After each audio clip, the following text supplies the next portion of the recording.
usiku. Kwa hiyo kwa mapenzi ya Mungu, kama kesho atakuwa bado katubakiza tukikuwa na mauhai, tunatarajia mapema sana kuwasiliana na United Nation ambayo iko Tanzania kwa njia ya email, lakini bado nitapiga simu ya moja kwa moja kuwajulisha juu ya ujio wetu na matarajio yetu kwao, kwamba tunatarajia kama ambavyo Umoja wa Mataifa ya Marekani imetuambia kwamba wako tayari kutusikiliza. Kwa hiyo nitaconfirm kwamba tarehe 10 watatukuta pale, japo kuwa iko uwezekano ya tangia tarehe 9 kulala nje, lakini kwa sababu tu siku ya tarehe 9 itakuwa ni siku ya holiday, kwa sababu inaweza wale secretariat sikuweka kwa ofisi, kwa hiyo inawaweka wazi kwamba tunaweza tukalala hapo ama vipi, lakini kihakika kabisa siku ya tarehe 10 tutakuwa hapo na nyinyi. Ndugu zangu, ninapenda kuhimiza kwamba maandamano haya ni ya amani, lakini hayatakuwa na kikomo, na mpaka sasa tuko na majibu ya mashirika mingi ambazo zitatupatia uangalizi ya kimataifa kupitia organization za kimataifa, kwa sababu tu kuthibitisha zile maandamano zetu zitakuwa na amani, lakini si kwa sababu iko na amani peke yake, lakini kiuhalisia kwamba haya maandamano hayawezi kuwa na kikomo mpaka pale tu zile mambo ambayo tunayataka yatakuwa yamesikilizwa na kukubaliwa na kufanyiwa kazi papo hapo, ndipo maandamano yetu yatasita kwa siku chache tu. Baada ya hapo tutafungua maandamano mpya ya kushinikiza kwamba wale wote waliohusika na mauaji yale na wao wanatakiwa wauliwe, kama vile ndugu zetu wameuliwa kwa hadharani, na wao tunataka kuona maiti zao zikikuwa zimeuliwa. Kwa maana hiyo ndugu zangu, ninawaomba nyote mkuwe mnajitayarisha kwa mambo mawili, kwa psychological, kisaikolojia, pamoja na mentally, pamoja na physically, kimwili. Haya maandamano yatakuwa ni maandamano makubwa sana, na tumeyapanga vizuri sana. Ziko taarifa kubwa ambayo kwa sasa tunaamini sio muda yake hasa kuzungumza kwa sababu ya usalama na kwa sababu ya ulinzi, lakini kwa siku 4 ya mwisho kabla ya kuingia kwa maandamano tutafungua semina kubwa hapa juu ya maandamano zetu itakuwa vipi, na katika semina hiyo nitawaunganisha watu wakuwe wanapata direction ya wapi wanakwenda automatic kupitia simu zao. Maana yake kwamba kutakuwa na address automatic ipo kwa simu yako, inakupeleka kwa ofisi ya Umoja wa Mataifa. So usikuje kwa unapoteza nguvu kujua utafikaje hapo. Kama Mungu amekubariki unamiliki smartphone, basi automatic itafanya tumedevelop software tayari ambayo itakuonesha wapi unakwenda. Na si kwamba itakuonesha wapi tu unakwenda, lakini pia itakuonesha upite njia gani kama upo na gari. Maana yake itakuwa iko na imeunganishika na satellite ambayo inakuonesha njia gani iko busy, njia gani iko na magari mingi, njia gani uipite ufike kwa haraka. Maana yangu ni kwamba kama kutakuwa na manjia matatu ambayo inaweza kukufikisha hapo UN, itakuonesha pale pale moja kwa moja kwamba ukipita njia hii sasa hivi iko foleni kubwa, pita hii ama hii, na tutatrack mpaka na gari za mapolisi. Kwa hiyo software na hiyo app ambayo siku 4 ama 3 ya mwisho kabla ya maandamano kila mtu atakuwa nayo, na kupitia software hiyo tutakuunganisha na taarifa za msingi, taarifa ambayo ikiwa upo kwa mahatari yoyote ile utakuwa na uwezo ya kutamka kwa voice na itatufika, na ikitufika mimi itakuwa tunaiunganisha na International Commission of the Red Cross, tutaunganisha na organization zile 5 yote ambayo tumekuwa tunaiomba ulinzi, na utataja jina yako na tutajua kuweza kukupatia msaada ya kisheria kwa haraka sana. Bado nipo kwa majitihada ya kuweza kupata jawabu kutoka TLS. Niliwapelekea email rasmi na barua rasmi wiki iliyopita, na nikawapigia simu pia, lakini nasubiri jawabu lao. Kama watatupa jawabu ya kuweza kutuunga mkono, nitawaomba na wao tukuwe tunawaunganisha kwa software yetu ambayo tutakuwa na wao wanapata habari za papo kwa papo. Nikisema papo kwa papo, maana yake itaweza kama muko watu 10,000, tutaweza kujua kwanza watu wangapi muko hapo. Tutaweza kujua kama kuna hatari yoyote, na kama sisi peke zetu tunaona hatari yoyote kupitia kwa njia ambazo Mungu ametupatia, hapo tutapost kupitia hiyo software kwamba hey, hapa kuna watu wanakuja, ama kuna kitu fulani, ama kuna jambo fulani. Tulivyosema mwanzo, kama haya maandamano yatakuwa maandamano ambayo hayajawahi kushuhudika kwa ukanda ya Afrika Mashariki, mtaweza kunielewa kabla ya siku 2 za kuingia kwa hizi maandamano, ikiwa tu Mungu peke yake kaniweka na hii uhai yake na katuweka na uzima huu ambao tuko nao. Hiyo ilikuwa kama tangazo kabla hatujakuja na topic kubwa sana. Kwa hiyo muhimu zaidi kwa sasa, napenda kumhusia kila ndugu yangu kwamba tunatakiwa tumweke Mungu wetu mbele kwa kila jambo yoyote ile ambayo tunafanya, na tutangulize maombi na dua sana, kwa sababu Mwenyezi Mungu ndio mmiliki ya kila kitu kwa hili dunia, na Mungu ndio anajua hatima ya maisha zangu mimi na maisha za kaka zetu kama Twaha, Nuru na nyote ambayo mko chini. Mungu tayari anafahamu hasa wapi tutafikia. Na jambo jingine zaidi, ninaomba sana kila mtu asafishe kifua yake, aingie kwa hii mapambano akiwa na moyo wake mmoja na kumweka Mungu wake mbele. Basi tunaamini kwamba Mungu ataweza kutupatia busara na hekima ya kujua hizi mambo zetu tunazofanya vipi. Kabla sijaingia tena kwa mada kubwa, pia tungependa kuchukua nafasi hii kuwaomba kaka zetu yeyote ambayo anasikia hii live, akikuwemo kaka Twaha, kuweza put pressure kwa TLS waweze kujibu email ambayo tumewapea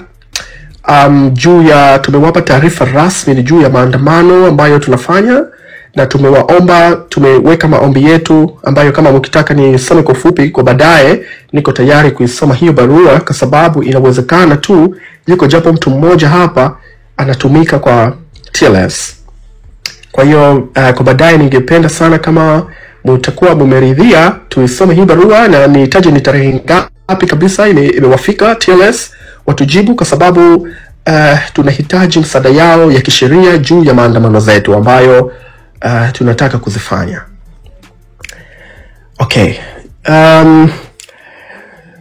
Licha ya ukweli kwamba nilikuwa nimeandaa taarifa nyingine leo mpya ya kuja kutoa ya kubwa na ya kusisimua sana, lakini tumepokea maelezo kutoka kwa watu ambazo tunawaheshimu sana.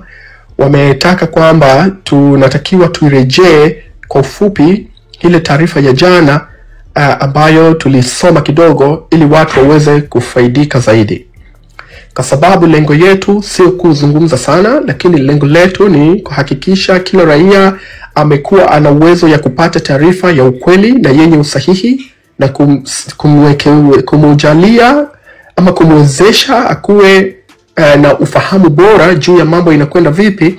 Kwa hiyo mimi kwa moyo wangu wote nimekubali kutumika tena kurejea jambo ambayo jana tumeifanya.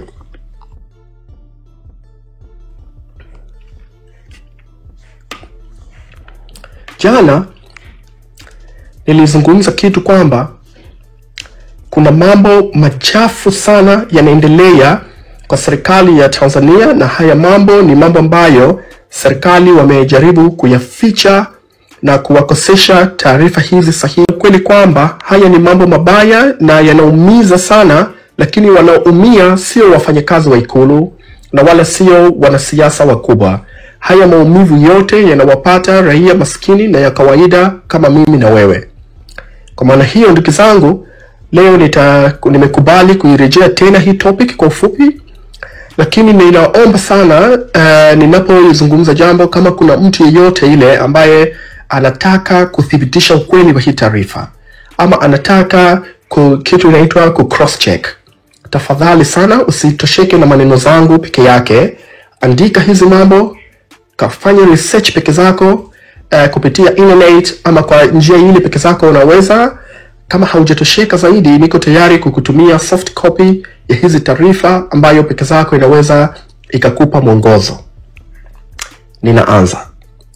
Jana nilisema kwamba kuna kitu inaitwa ICSID.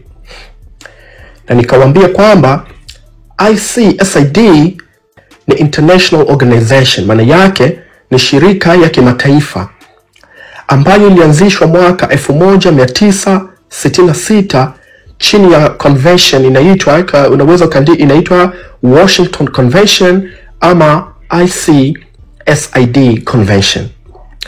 Na ndugu yangu, nikawa napenda sana kuzungumza Kiswahili kitamu kwa sababu nilikuwa na uhakika kwamba ndugu zangu wengi mnaweza kufahamu hasa ni nini nasema.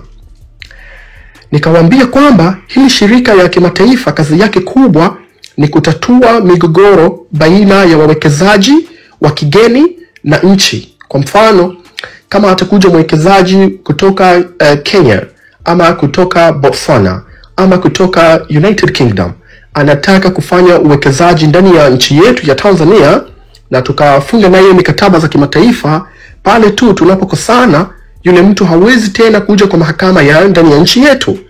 Anakuwa moja kwa moja anakwenda kwenye hii mahakama ama kwenye hii shirika ambayo ina mamlaka ya kimataifa ya kuingilia migogoro na kuamua makesi baina ya wawekezaji na baina ya serikali. Kwa hiyo kwa ufupi tu, hiyo ndo maana ya ICSID. Ninaamini kidogo kama kwa kutoa introduction inawezekana nimefahamika. Sasa ndugu yangu, kitu ya kuumiza sana ni kwamba huko ICSID kuna kesi zaidi ya 21 ambazo zimeshtakiwa nchi ya Tanzania na wawekezaji wa kigeni. Na mbaya zaidi, kesi yote ambayo sisi tumeshtakiwa Tanzania na kulalamikiwa, wametushinda, kwa maana ya kwamba washtaki wameshinda. Na baada ya kushinda hizi washtaki, tumetakiwa tulipe multi-millions of dollars. Kwa maana yake kwamba tumetakiwa tuwalipe mafidia hawa majamaa mabilioni ya madola. Na hizo fidia tumelipa.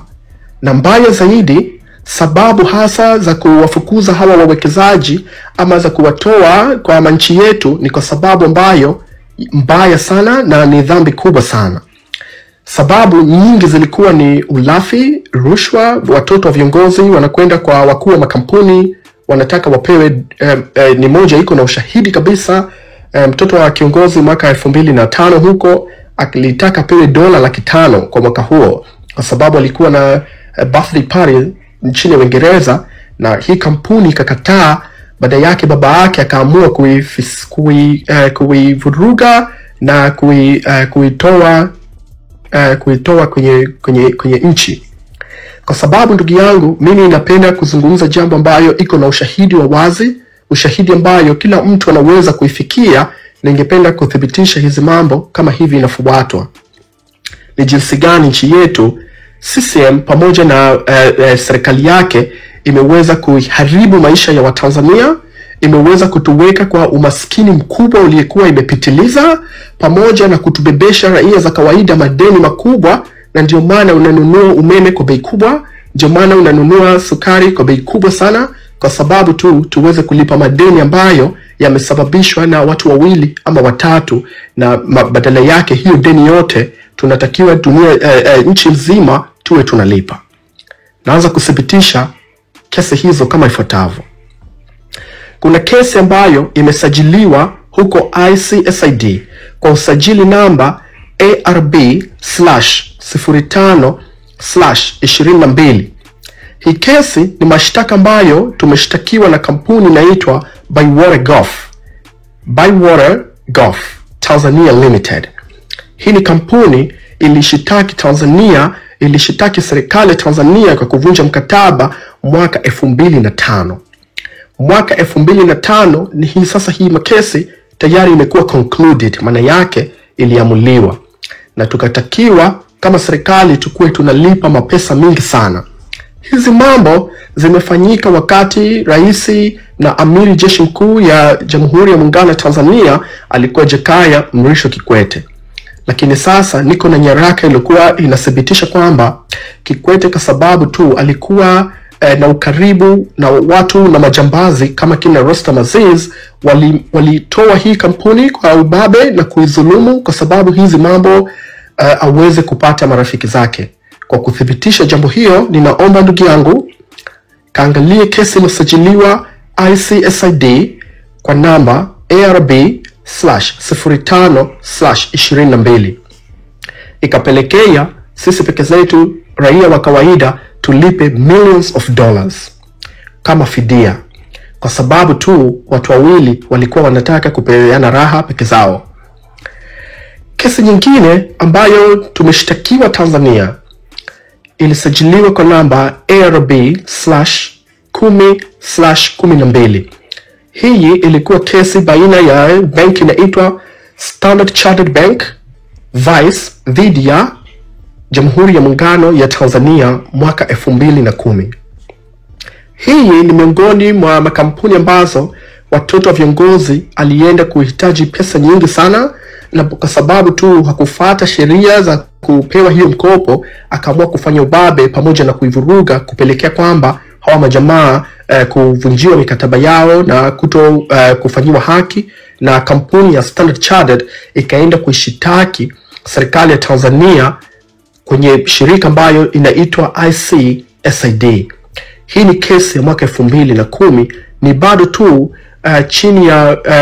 chini ya Rais Kikwete. Na bado kama hiyo haitoshi, kesi hii ambayo yeye usajili ya ARB/10/12 imeelezwa wazi ni jinsi gani familia ya rais ilisababisha hii kesi kupitia website inaitwa UNCTAD Investment. Unaweza peke yako kama Mungu atakupa ya muda kasome taarifa rasmi nijue hii kesi kupitia hiyo website ambayo nimekupatia.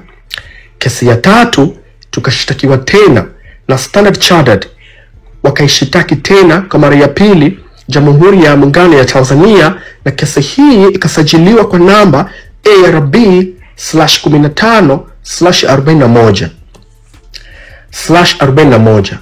Imesajiliwa rasmi, na pia vile vile ikatokana na uwizi mkubwa ambayo inasemekana kwa mujibu ya website ya Italy inaitwa italaw.com, ambayo familia za viongozi wakubwa ya nchi yetu ilienda kuhitaji mapesa, ilichukua mapesa kwa ajili ya kufanya makampeni ya CCM, na baada zake hawakutaka kufuata utaratibu baada yake, kwa sababu tu kampuni hii haijakuwa kukubalia kufanya mambo ya hovyo, wakatumia ubabe ya kiserikali na kutoa, na hawajajali kwamba hii hasara itakujia wewe raia ya kawaida na mimi.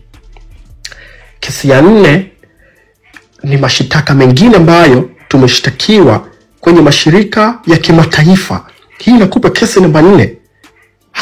Hata ile jambazi ya Tanzania ya kawaida hana mashtaka mingi kama haya, kwa jinsi ambavyo sisi peke zetu nchi yetu tumeshtakiwa na kuchafuliwa kwa mashirika ya kimataifa kwamba sio waadilifu kwa wawekezaji ya kimataifa.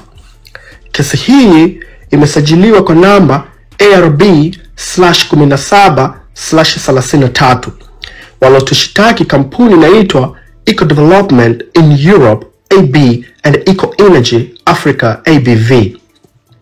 Wameshitaki serikali ya Jamhuri ya Muungano ya Tanzania mwaka 2017. Mwaka 2017. Na hii ndugu yangu kwa kuumiza moyo sana, walikuwa hawa majamaa wana uwezo ya kushusha bei ya umeme kwa manchi zetu pamoja na